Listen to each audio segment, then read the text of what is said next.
Something happens that should level you. Bad news, a betrayal, a comment that lands like a slap, and your face does nothing. Flat, calm, unbothered. People admire it. You're so composed. Nothing gets to you. I wish I could stay that calm, and quietly you've started to believe it's your greatest strength. But here's what nobody told you. The calm they're praising isn't control. And underneath it, your body is paying a bill you don't even know you're running up. 7 things in this video. The exact neuroscience of why suppressing an emotion costs you more than feeling it. The childhood architecture that built the mask. And the honest split between 2 completely different ways people stay calm that look identical from outside. Same composure, opposite cost. First, the most important reframe of this entire video, because most people who suppress carry a quiet pride about it, and the pride is built on a misunderstanding. When you control your face, you have not controlled the emotion. You've blocked the expression while trapping the entire physiological wave inside your body. The smoke is hidden, the fire is still burning. Second, let's prove that with the actual science, because this isn't a metaphor, it's measurable, and the measurement is brutal. Stanford psychologist James Gross spent his career studying how humans regulate emotion. He found we mostly use one of 2 strategies, and they are not equal. The first is expressive suppression, changing what you show. You feel the wave, but you freeze your face and flatten your voice so no one sees it. The second is cognitive reappraisal, changing what the moment means to you before the wave fully builds. One manages the surface, the other manages the source. And here's the finding that should stop you cold. In a 1993 study, Gross and Levinson had people watch disturbing footage while hiding all reaction. Externally, the suppressors looked calm. Internally, their sympathetic nervous system arousal didn't drop, it spiked. Their heart rate climbed. Their stress response intensified. Read that again. Hiding the emotion didn't shrink it. It made the physiological cost higher than if they just let themselves feel it. You're like someone plugging the exhaust pipe of a running engine and feeling proud because you can't see the smoke anymore. The pressure didn't leave, it went into the machine. Which means the composure everyone admires has a hidden invoice, full physiological cost. None of the relief. You pay double and call it strength. Hit subscribe if any of this is landing closer than you expected.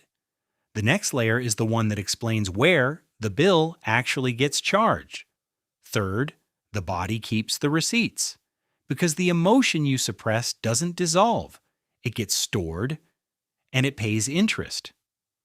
Chronic suppressors disproportionately report the same physical symptoms: jaw tension, tension headaches, digestive issues, a bone-deep exhaustion that sleep doesn't fix, and that no amount of rest seems to touch. Because suppression isn't free. Your prefrontal cortex burns enormous energy, keeping the lid clamped down all day. By evening, you're drained, not from what you did, but from everything you held. Your brain has been fighting a quiet civil war against its own survival signals since the moment you woke up. Of course you're tired. You've been at war and called it being fine. Fourth, let's name the childhood layer. Because nobody is born flattening their own face. The mask was forged somewhere by someone for a reason. Most chronic suppressors grew up where emotional expression was a liability. Cry, and you were shamed or told to grow up. Show anger, and you were punished.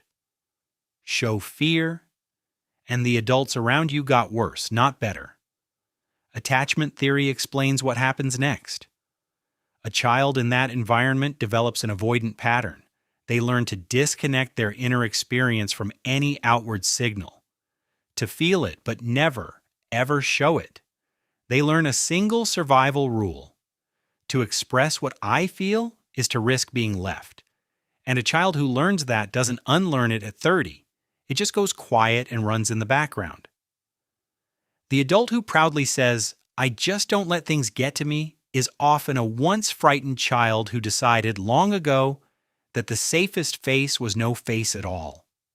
Fifth, and here's the cost almost nobody connects to suppression, because it doesn't just bury the pain, it quietly buries everything. Researcher Brené Brown found something crucial about emotional numbing. You cannot selectively numb. The nervous system doesn't have separate dials for hard feelings and good ones. When you spend years suppressing sadness, fear, and anger, you don't get to keep joy, intimacy, and excitement at full volume. The same dial that mutes the pain mutes the color out of everything. That's why some of the most composed, successful, put-together people quietly feel almost nothing. Good news lands like a weather report. They protected themselves from pain so well they accidentally sealed out the joy. Sixth, the gentle challenge. Not an attack. A quiet observation. There's a hidden tell worth watching for. It's called intellectualization. When something hurts, you don't say, "I feel hurt." You explain the situation logically. You analyze the emotion instead of feeling it. It feels like maturity. Often, it's avoidance wearing a very convincing costume. The analysis keeps you a safe, clinical distance from the thing your body is actually trying to process. Seventh, and here's the honest split. Because two completely different people stay calm under pressure. They look identical. They're not. The first is regulation. You feel the emotion fully, you name it internally, you let the wave move through. And then you choose a measured response. The calm is real. The feeling was allowed. The second is suppression. You don't let the wave move at all. You clamp it down before it surfaces. The calm is a performance, and the wave is now trapped, paying interest in your body. Same composure, opposite cost.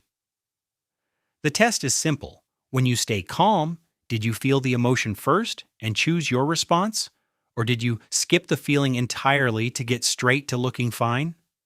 Feeling it first is regulation.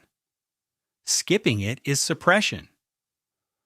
Almost everyone watching this is the second type more often than they'd like to admit. That's not a flaw. That's a nervous system running survival software that once genuinely kept you safe.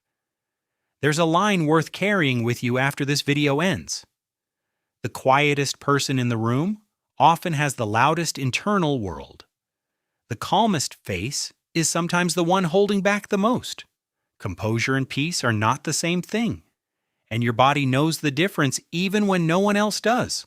Before you go, here's one thing to try in the next 24 hours. It's the smallest possible step, and Gross's research suggests it's where regulation actually begins.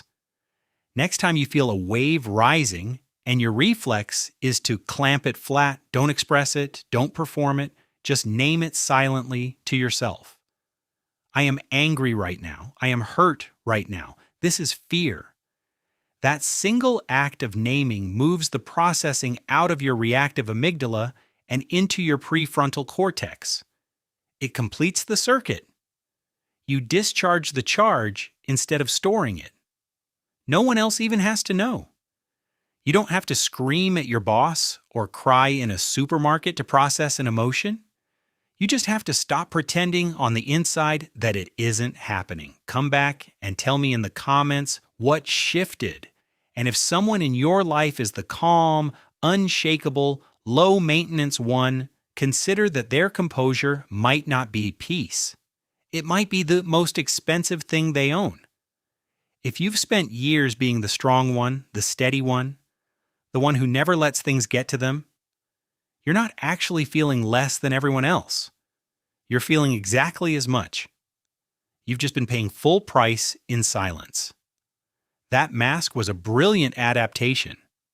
It kept you safe when showing feeling genuinely wasn't an option. It worked. You're allowed to recognize it worked, and to notice you might not need it anymore. Being calm was never the goal. A nervous system wide enough to hold the whole spectrum of being human without breaking and without going numb, that's the goal. You're allowed to feel the whole thing.